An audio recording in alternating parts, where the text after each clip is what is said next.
नमस्कार, प्रणाम, आदाब, सत श्री अकाल, जय हिंद प्यारे साथियों। हम आपके अपने हरीश भाई, जो कि आप सभी के बीच में हम लाते हैं बहुत ही प्यारा सेक्शन, जो कि आप सभी जैसा कि जानते ही होंगे कि हम लाते हैं बायोलॉजी का सेक्शन आप सभी के बीच में। और बहुत ही जल्द पॉलिटी का सेक्शन भी चालू होने वाला है। तो आप सभी से हम ये आशा करते हैं कि आप सभी बने रहेंगे। ठीक प्यारे साथियों, तो आप सभी बने रहेंगे। और हमारी हमारी जो क्लास कल चल रही थी वो थी कार्बो वो कार्बोहाइड्रेट की, और जो कि पीछे लिखा कार्बोहाइड्रेट्स की और शर्करा की, जानते हैं शर्करा की। ठीक है, तो प्यारे साथियों उसी का थोड़ा सा भाग आज बच गया है, जो कि आज कंप्लीट कराएंगे आज की क्लास में। तो ये क्लास ज्यादा देर तक नहीं जाएगी, आप समझ रहे होंगे। तो प्यारे साथियों आप सभी इस क्लास में बने रहिएगा और पूर्ण आनंद लीजिए क्लास का, और मन लगा के पढ़िए। आप सभी के लिए जो है एक छोटी सी 2 लाइन लिख के लाए हैं कि वर्दी पहनना आसान नहीं होता, कि वर्दी पहनना आसान नहीं होता, वही वर्दी पहनना आसान नहीं होता, हर दर्द को सहना पड़ता है। कि वर्दी पहनना आसान नहीं होता, हर दर्द को सहना पड़ता है, देश के लिए जीना सीखो यहाँ खुद से लड़ना पड़ता है। कि देश के लिए जीना सीखो यहाँ खुद से लड़ना पड़ता है। तो जय हिंद साथियों। अब इसी के साथ में हम शुरू करते हैं अपना बहुत ही प्यारा सेक्शन बायोलॉजी का। तो ये शर्करा जो है पॉलीसेकेराइड, ये शर्करा के 10 से अधिक अणु होते हैं। क्या होते हैं? ये शर्करा के 10 से अधिक अणु होते हैं। ये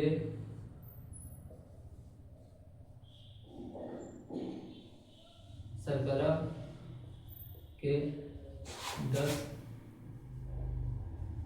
से अधिक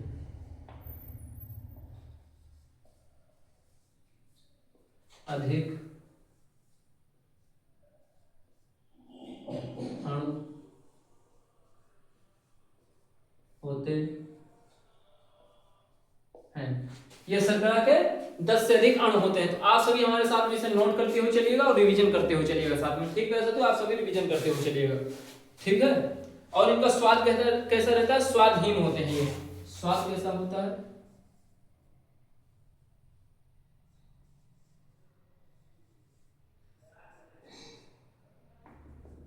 इनका स्वाद कैसा रहता है प्यारे साथियों बताएंगे।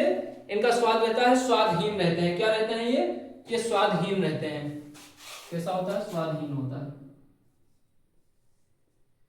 मतलब इनका स्वाद जो है नहीं रहता।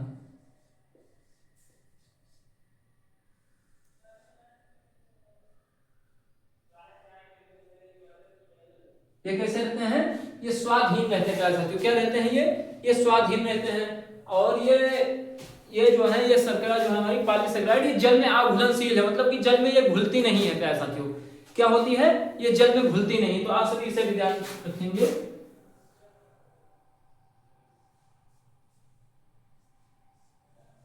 ये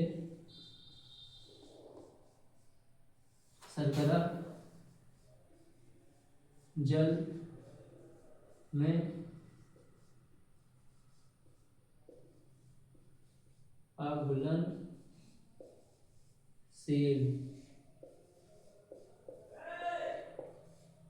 होती है। ये शर्करा जल में अघुलनशील होती प्यारे साथियों। किसमें? जल में अघुलनशील होती प्यारे साथियों। ठीक है, ये शर्करा जो है जल में अघुलनशील होती। तो हम उम्मीद करते हैं आप सभी को साफ सुथरा दिखाई दे रहा होगा और आप इसे नोट कर रहे होंगे। आप इसे नोट कर रहे होंगे।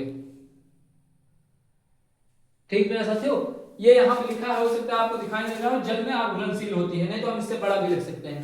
इससे बड़ा लिख दें ताकि आपको दिखाई दे, नहीं हो सकता ना दिखाई दे रहा होगा।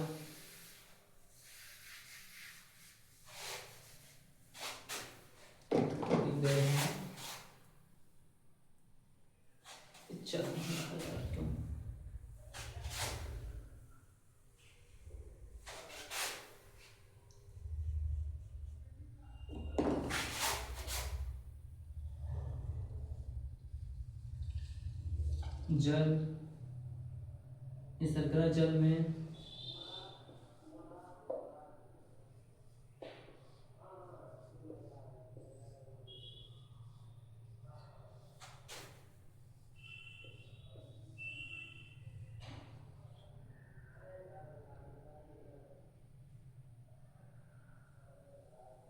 अघुलनशील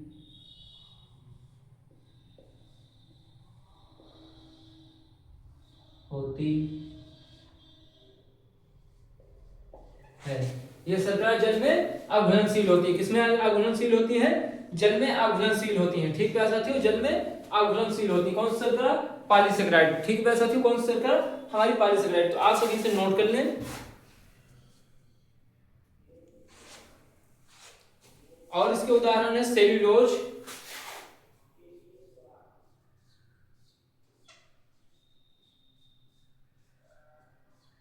उदाहरण इसके क्या है प्यारे साथियों? इसके उदाहरण है सेल्यूलोज,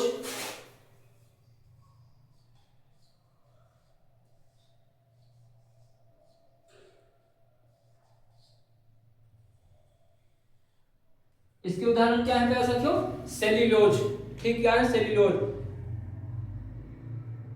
सेल्यूलोज, और सेल्यूलोज से क्या बना होता है? पादपों की कोशिका झिल्ली बनी होती है। क्या बना होता है? पादपों की कोशिका झिल्ली बनी होती है। सेल्यूलोज से क्या बना होता है? पादपों की कोशिका झिल्ली बनी होती है प्यारे साथियों।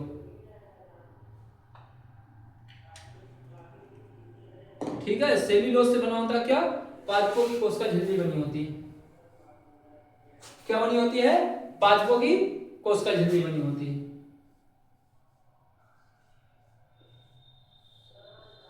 पादपों की कोशिका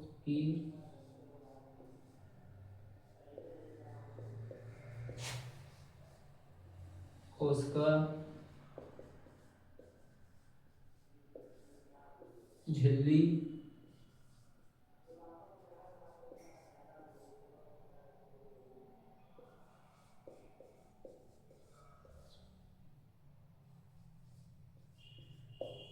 क्या बनी होती है? पादपों की कोशिका झिल्ली बनी होती है प्यारे साथियों। क्या बनी होती है? पादपों की कोशिका झिल्ली बनी होती है। ठीक है,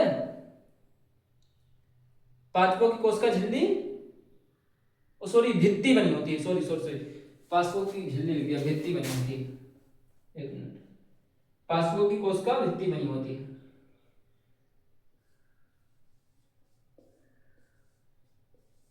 ये हो गया, पादपों की कोशिका भित्ति बनी होती है। इससे पादपों की कोशिका भित्ति बनी होती है। आप सभी इसे नोट कर लें, उसके बाद हम इसे रफ करके और आगे बढ़ रहे हैं। फिर आएंगे अपने काइटिन पे। किस पे आएंगे प्यारे साथियों? अपने काइटिन पे आएंगे प्यारे साथियों। किस पे? काइटिन पे। तो आप सभी से नोट कर लें और पढ़ते हुए चलेंगे, पढ़ने में लापरवाही नहीं करेंगे प्यारे साथियों, क्योंकि इस बार आप लोग देख ही रहे होंगे कितना ज्यादा जो है सी एग्जाम में इतना ज्यादा बवाल छिड़ा है। किसी का नाम आ रहा है तो किसी पे जीमेल नहीं आ रहा है, तो किसी पे क्या सिस्टम हो गया, किसी किसी का नाम नहीं आया, कोई 40 करके आया उसका नाम नहीं आया, कोई 35 प्लस करके आ रहा उसका नाम नहीं आ रहा, कोई 25 ही करके आ गया उसका नाम आ गया। तो ऐसे ऐसे सिस्टम की बात होने, तो आप सभी को मन लगा के पढ़ना प्यारे साथियों।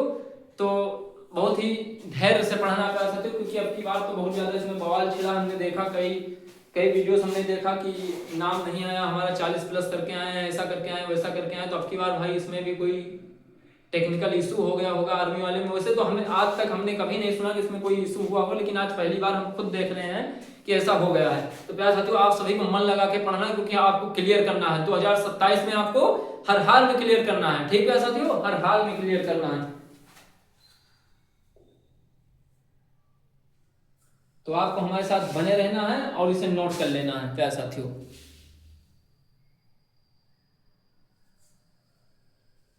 ठीक है, तो आपने नोट कर लिया होगा, तो हम इसे रफ कर रहे हैं।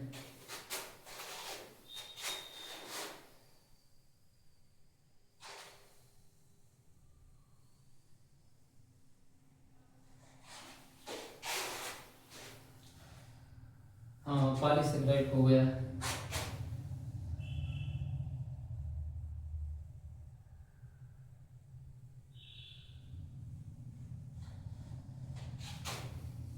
अब ये पॉलीसेकेराइड का ही भाग है जो हम कराने जा रहे हैं। ठीक है साथियों, एक जो सेल्यूलोज आपको करा ही दिया, अब काइटिन कराएंगे।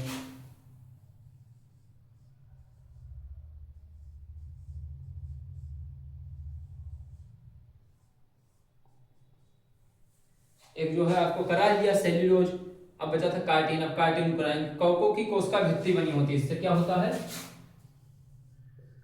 जो कवक होते हैं उनकी कोशिका भित्ति बनी होती है। कवकों की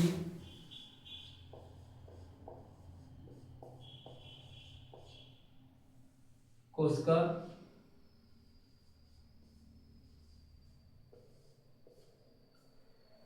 कवकों की क्या बनी होती है? कवकों की कोशिका भित्ति बनी होती है। क्या बनी होती है? कवकों की कोशिका भित्ति बनी होती है। इससे क्या बनी होती है? कवकों की कोशिका भित्ति बनी होती है।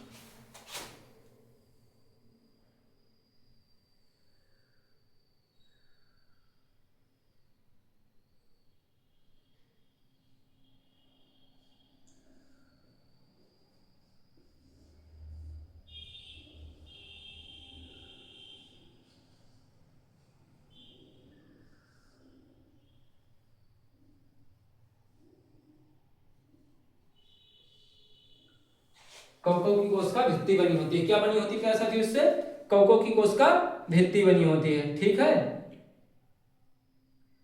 और इससे एक और चीज होता है, जो हमारे कीट होते हैं, कीटों का बाह्य कंकाल बना होता है इससे। इससे काइटिन से। कहीं कहीं देखिए बहुत ज्यादा निकल जा रहा है, कहीं कहीं निकल ही नहीं रहा। इससे क्या होता है? कीटों का बाह्य कंकाल बना होता है। कीटों का बाह्य ऊपरी ऊपरी कंकाल बना होता। देखते हैं जो कीट वगैरह उड़ते हैं तो उनके ऊपर जो बना रहता है, थोड़ा कवच बना, थोड़ा मतलब टच करने में थोड़ा सा वो होता है, स्ट्रॉन्ग होता है वो। तो वो जो बना रहता है वो काइटिन का बना होता है। ठीक है साथियों। काइटिन किसका बना होता है? काइटिन का। इसी काइटिन का बना होता है साथियों। ठीक, किसका बना होता है? इसी काइटिन का बना होता है। ठीक है। काइटिन में उसके बाद में आते हैं पेक्टिन पे। किसके आते हैं? उसके बाद में पेक्टिन पे आएंगे। पेक्टिन किस पे? पेक्टिन पे आएंगे उसके बाद में। ये दूसरा था।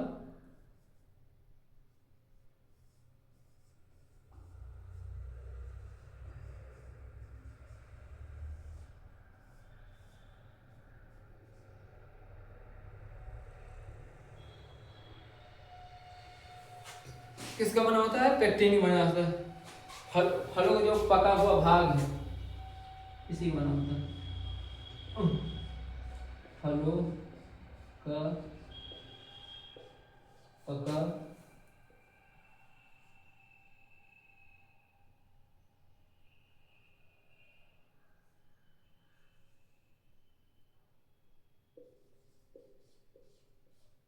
हुआ भाग। फलों का पका हुआ भाग पेक्टिन का बना होता है। किसका बना होता है? फलों का पका हुआ भाग तो पेक्टिन का बना होता है। प्यारे साथियों, किसका बना होता है? पेक्टिन का।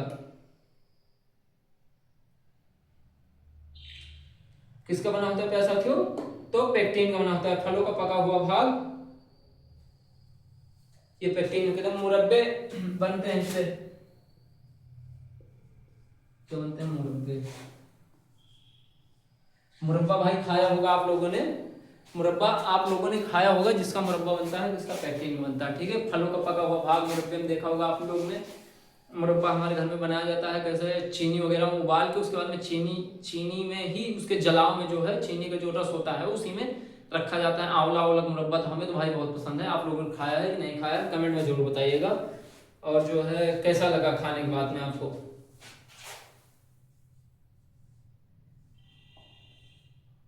मुरब्बे का मुरब्बे का जो है मुरब्बे बनाते हैं इसमें। ठीक, सॉरी, मुरब्बे इसमें बनाते हैं। मुरब्बे बनाते हैं इससे।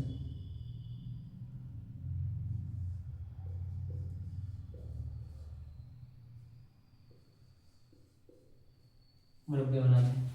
ठीक, क्या बनाते हैं? मुरब्बे बनाते हैं। फिर आते हैं ग्लाइकोजन पे। ठीक है, ऐसा किस पे आएंगे? ग्लाइकोजन पे आएंगे। किस पे आएंगे? ग्लाइकोजन पे आएंगे। फिर ऐसा तो ग्लाइकोजन पे। इसके बाद में आते हैं ग्लाइकोजन पे, जो कि फोर्थ होगा। इस पे आएंगे पैसा। फिर इसके बाद आते हैं ग्लाइकोजन पे। किस पे? ग्लाइकोजन पे।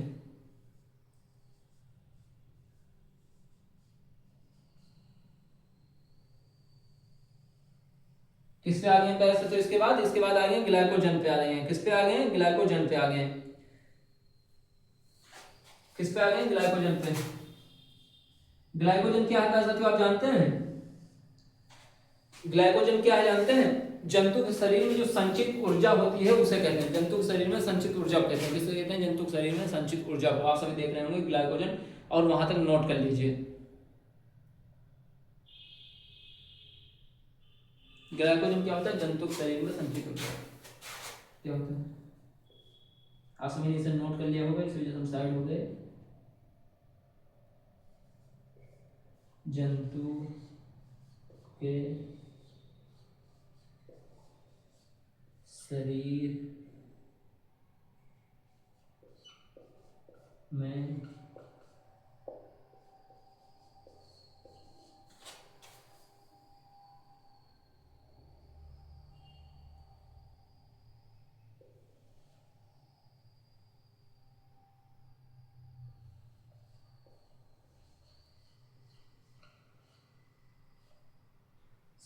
संचित ऊर्जा, ठीक है साथियों। जंतुओं के शरीर में संचित ऊर्जा होता है, क्या होता है? जंतु के शरीर में संचित ऊर्जा होती है, ग्लाइकोजन। हमारा ये नहीं चल रहा, बहुत दिक्कत हो रहा है, ब्लैक का सहारा लेना पड़ेगा।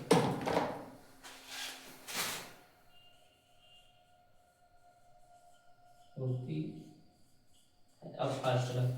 जंतु के शरीर में संचित ऊर्जा होती है, क्या होती है? ग्लाइकोजन होती है। क्या होती है प्यारे साथियों? ग्लाइकोजन होती है, ग्लाइकोजन होती है। और यकृत और जो है पेशियां भी स्थित होती है, यकृत और पेशियां, यकृत और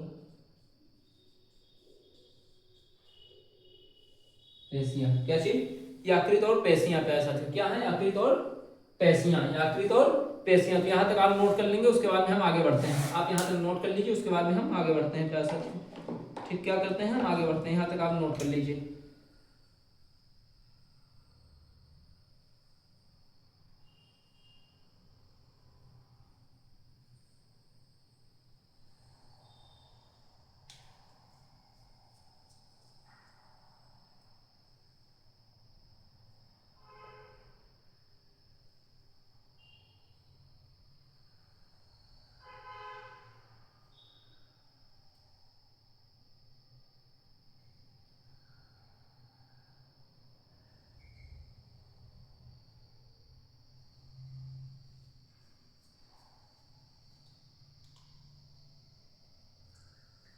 तो हमें उम्मीद है कि आप सभी ने इसे नोट कर लिया होगा, तो हम इससे आगे बढ़ते हैं प्यारे दोस्तों। आप सभी नोट कर लिया होगा, तो हम इसे बात करते हैं। ग्लाइकोजन पे थे, इस पे ग्लाइकोजन पे।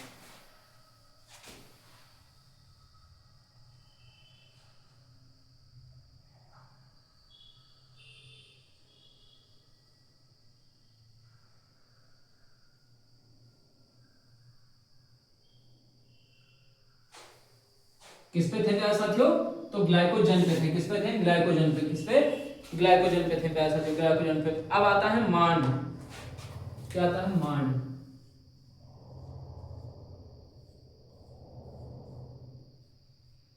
फोर्थ हो गया था, ये फिफ्थ है। अब आता है मांड। पादपों में संचित ऊर्जा होती है, ये क्या होती है? पादपों में संचित ऊर्जा। किसमें? लिख लेते हैं,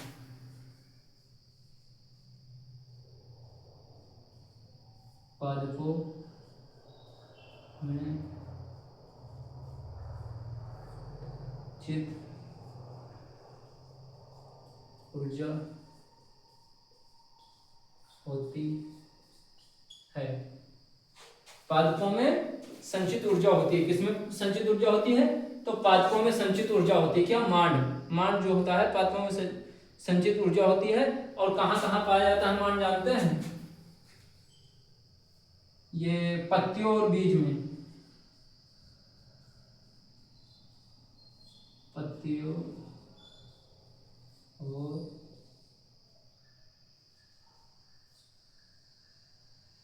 बीज में। कहां पाया जाता है प्यारे साथियों? तो ये पत्तियों और बीज में पाया जाता है। कहां पाया जाता है? पत्तियों और बीज में। ठीक है। इसके बाद में आता है अपना सिक्स्थ, जो कि आखिरी होगा आज का। इसके बाद में आता है सिक्स्थ ऑप्शन। आप यहाँ तो नोट कर लीजिए। उसके बाद में आता है अपना सिक्स्थ ऑप्शन। ठीक है साथियों, अपना आता है सिक्स्थ ऑप्शन, जो कि हेपेरिन है। क्या है? हेपेरिन।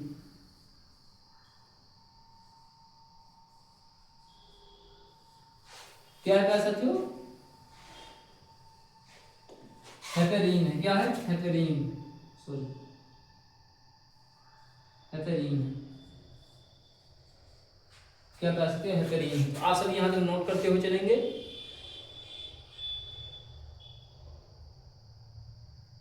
और हेपेरीन का क्या क्या काम होता है लिखेंगे, ये हमारी धमनी, ठीक है ऐसे। हेपेरिन क्या काम है? धमनी तथा सिराओं में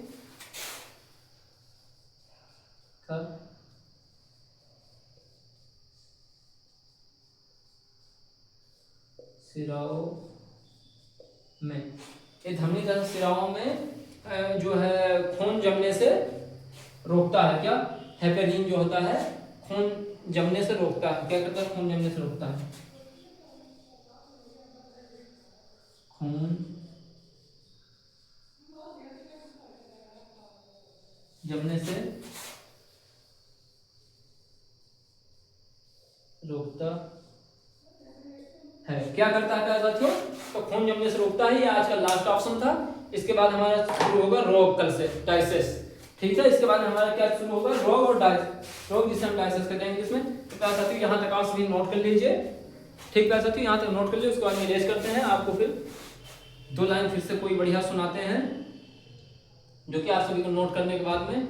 और हमारी आज की लाइन कैसी लगी ये भी बताना।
तो प्यारे साथियों आप सभी ने इसे नोट कर लिया होगा। तो आप सभी के लिए 2 लाइन कि आतंकवादियों को माफ करना ये तो ईश्वर का काम है। ये हमारे इंडियन आर्मी के लिए 2 लाइन कि आतंकवादियों को माफ करना ये तो ईश्वर का काम है, लेकिन आतंकवादियों के पास भेजना आर्मी वालों का काम है। आतंकवादियों को ईश्वर के पास भेजना ये आर्मी वालों का काम है। तो प्यारे साथियों 2 लाइन अपनी जो है, भारतीय सेना की शान निराली है, कि भारतीय सेना की हमारी शान निराली है, जिसकी आप लोग रखवाली करने जा रहे हैं। भारत बाकी आप भी एक दिन फौजी बनेंगे, यही से पढ़ेंगे। भारतीय सेना की शान निराली है, दुनिया भर में पहचान हमारी है। कि भारतीय सेना की जो है शान निराली है और दुनिया भर में हमारी भारतीय सेना का जो है पहचान अलग ही है। तो भारतीय सेना की शान निराली है, दुनिया भर में हमारी पहचान निराली है। जो दुश्मन से टकरा जाए वो भारतीय सेना, वो आर्मी हमारी है, वो भारतीय सेना, वो आर्मी हमारी है। तो इसी के साथ में आप सभी को नमस्कार, प्रणाम, आदाब, सत श्री अकाल। हम आपके अपने हरीश भाई। जय हिंद, जय भारत।